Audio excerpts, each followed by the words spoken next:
പോലീസിന്റെ കള്ളക്കേസിൽ കുടുങ്ങി ജയിലഴികൾക്കുള്ളിൽ കുടുങ്ങിയ ഒരു മനുഷ്യന്റെ കഥ. അയാൾ അവിടെ നിന്നും ഉയർത്തെഴുന്നേറ്റ സിനിമാ കഥകളെ വെല്ലുന്ന ഒരു കഥ. അവിടെ നിന്നും ഉയർത്തെഴുന്നേറ്റ് പഠിച്ച് LLB ബിരുദം നേടി സ്വന്തം കേസ് വാദിച്ച് പുറത്തു കടന്ന ഒരു സാധാരണ മനുഷ്യന്റെ അല്ല അസാധാരണ മനുഷ്യന്റെ കഥ. അതാണ് അമിത് ചൗധരി എന്ന ഉത്തർപ്രദേശുകാരന്റെ കഥ. കഥ തുടങ്ങുന്നത് ഇങ്ങനെയാണ്. 2011 രണ്ട് കോൺസ്റ്റബിൾമാർ വെടിയേറ്റ് മരിക്കുന്നു. അവിടെയുള്ള കാളിഗ്യാങ് എന്ന വലിയ ഒരു ഗുണ്ട സംഘത്തിന്റെ വിളയാട്ടത്തിന്റെ ഭാഗമാണ് ഈ കൊലപാതകം എന്ന് കരുതുന്നു. അന്നത്തെ മുഖ്യമന്ത്രിയായിരുന്ന മായാവതി ഉത്തരവിടുന്നു എത്രയും പെട്ടെന്ന് ഈ കുറ്റവാളികളെ അറസ്റ്റ് ചെയ്യണം.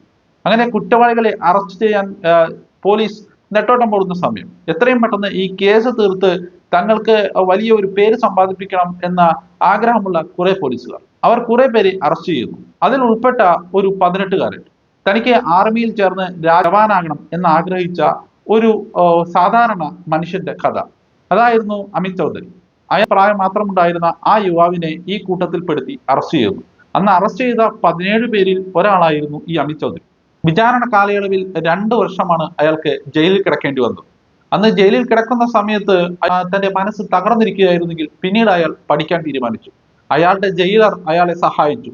അന്നത്തെ ആ ഗ്രൂപ്പുകളിൽ നിന്നും ആ വലിയ ഗുണ്ടാ സംഘങ്ങളിൽ നിന്നും സംരക്ഷിച്ച് അയാൾക്ക് പഠിക്കാനുള്ള അവസരമൊരുക്കി. അയാൾ അങ്ങനെ പഠിക്കാൻ തുടങ്ങുകയാണ്.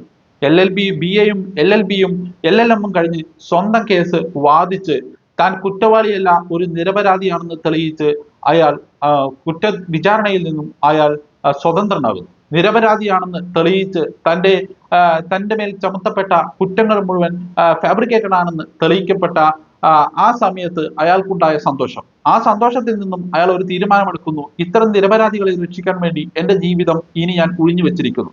അയാൾ സാധാരണക്കാരായ നിരപരാധികളായ ആളുകളെ രക്ഷിക്കുന്നതിന് വേണ്ടി അയാൾ പ്രവർത്തിച്ചുകൊണ്ടിരിക്കുന്നു.